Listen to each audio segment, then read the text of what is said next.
Emmett was diagnosed on October 25th, 2012. He'd had a fever on and off all week and had been home. I took off on Thursday to take him to the doctor, where Dr. Cal saw him, and he'd also had a rash on his leg, which we later found out was a petechial rash, so we didn't know what it was. But they did some blood work, and his white cell count was around 70,000. Very high, so they right away thought it was leukemia. And we called blank because of Dan's insurance with the state of Iowa, so we felt we'd be better to be in the state of Iowa for his care. They sent an ambulance down to pick him up because of his counts being so high.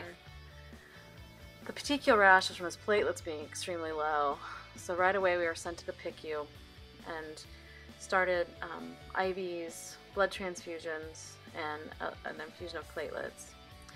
It was confirmed the next day with a bone marrow test and spinal fluid test that he did have B-cell ALL.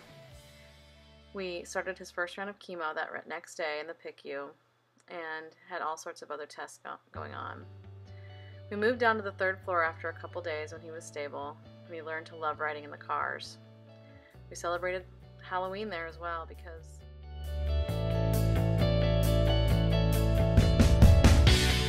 we were able to go home on November 2nd, but we were only there a night.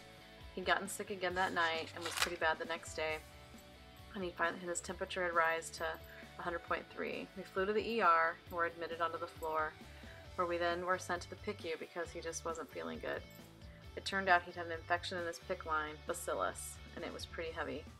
We had different times getting his PIC line in and out. We were able to finally get an IV started so we could have that procedure done again, and all of his induction therapy for that first month was done then at the hospital because he was on antibiotics that full time for that infection. He also had numerous blood transfusions, infusions of platelets, and lots of other medicines just to keep him feeling well. We would take turns taking care of him, Dan and I, and then we'd come up on the weekends with Nolan. He had PT to get stronger. Nolan just loved playing with him at the hospital too. We stayed at the Ronald McDonald House a couple nights, and Nolan just learned to love that as well. We were finally able to come home the day before Thanksgiving. It was just a wonderful time to have us all together. And we went back then the Friday after Thanksgiving for his second bone marrow test to see where his counts were to determine the rest of his therapy. That first month was pretty intense, and we just made it through with all the wonderful support from our family and friends.